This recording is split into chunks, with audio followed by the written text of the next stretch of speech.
they're very popular. People feel very sorry for them. I think they were hoping they'd all stay, to be honest. They actually had protesters lying in front of their bus, trying to sort of prevent them from going. And so they're very popular, and the decision by the government to offer them asylum has been welcomed across the board, all political parties. Cameron Stewart, thank you very much for giving us the latest there on the Iranian women's footballers in Australia. Pleasure.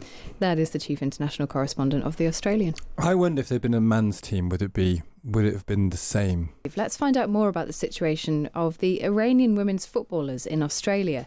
There were chaotic scenes overnight as the team tried to leave their hotel on the Gold Coast, protesters attempting to block the side's bus from departing. The Australian Home Affairs Minister Tony Burke told Parliament that the 5 women's claims had been approved quickly and the rest of the team would be treated in the same way. I say to the other members of the team who have not yet made this decision, the same opportunity is here for you if that's what you want.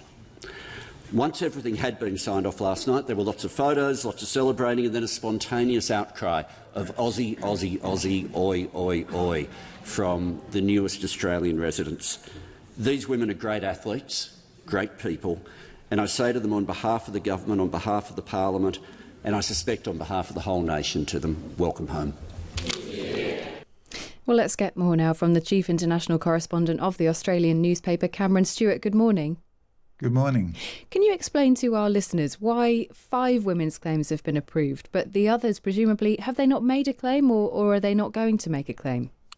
It doesn't look like they are going to make a claim. I mean, these poor women were really caught between hell and high water because the ones that wanted to claim asylum here in Australia obviously had the risk of their families being punished back in Iran, and the women that have chosen to go back to Iran obviously have a risk of being punished themselves, all going back to the decision of the team on March the 1st in their first soccer game here for the tournament to not sing the national anthem. And they knew they were in strife because the state television state actors back in Iran said that they were traitors to the cause. They then played Australia, and they did sing the national anthem, but in a very morose kind of way. And the great question was going to be what's going to happen to them. And it now seems only 5 of them have taken the offer of asylum. And just a few hours ago, the rest of the team came out of the hotel and were taken on a bus. We think they're going to the airport, and we're just hoping, obviously, that this is voluntary as far as the rest of the team is concerned, but no one can be absolutely sure. And Cameron, are they being accompanied or guarded by Iranian sort of officials? Are they being held apart from others so that people can't speak to them? Yeah, it's very unclear. There's a Revolutionary Guard member there, the Islamic Revolutionary Guard Corps, and there's also 2 other minders. But they have been able to get messages to the Australian government and vice versa. So I think at the moment it does look like they've gone back by choice, but we really can't be sure. It's very murky. Everyone's been trying to find out exactly what's happened in that hotel. We can't be sure, but certainly the government was very clear, as you just played then, that asylum was available if they wanted it. And was anyone able to get a look at the rest of the team that, as you say, are on a bus, presumably to the airport? Because when we'd previously seen the team, one of them had made the SOS signal, I think, with their hand, and that's what really triggered this question about protection. Were we able to get a look at the other team members who were thought to be going back to Iran?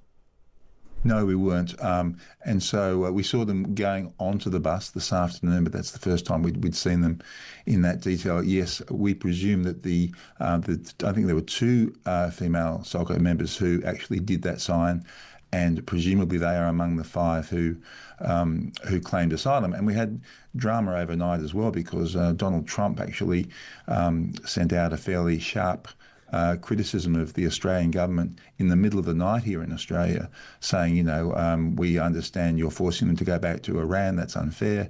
They wake the Prime Minister up here, and the Prime Minister said that's not true at all. In fact, we are offering them asylum, and subsequently Trump then put out a second message saying, fantastic, well done Australia, this is great, blah, blah, blah. So it was a real confused messages all over the place, but it's a very difficult and horrible story for these poor ladies. They really are caught in an awful bind.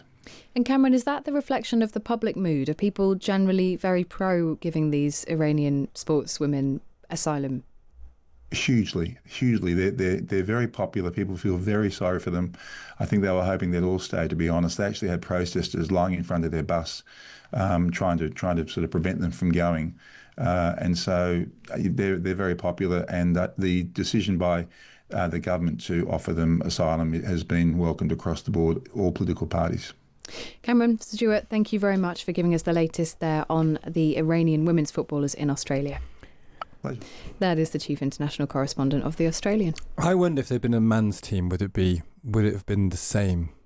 I think it perhaps would. I think to an extent, when you see the human side of this, it's often very difficult in conflicts like this to recognise, the full extent of what it means for people's lives on the ground. And some people don't want to see that. And some people find it very difficult to reconcile it with their daily lives. And we talk a lot here about the economic struggles that we will face.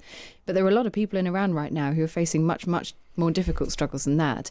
I think when you see people face to face in your country, you see that they are, they're doing the same things as you, they're playing sport, they're at the same competition. I think it's much more difficult to look away from that. It's easier when they're women, I think. Do you think? Well, I do think so, because I think the whole tale around asylum seekers, particularly people coming illegally via a boat, is that it's young men. And the whole narrative around migration is very much around young men. So I wonder if you're a young woman, it's slightly different. I think that's about illegal migration, though. I think this is a very different circumstance. This is a group of people who were in the country legally, who were saying, we really need help. And they had signalled their own opposition to the regime in a very public way. But if they need help, the people in Iran need help. I'm just struck by it. It's very easy to say to 5 people, you need help, we'll give it to you. 5 women, you need help, give it to you. But if they need help because of the tyrannical regime in Iran, how far are you willing to extend that help? Are you willing to extend that to 100 people who come through Turkey and get into Europe, or 1,000 or 10,000 or But I think that's what I'm saying. I think that's a very different aspect of the same overall human problem, in that everybody in the country probably does need help. Not everybody will want to leave it, but many people will.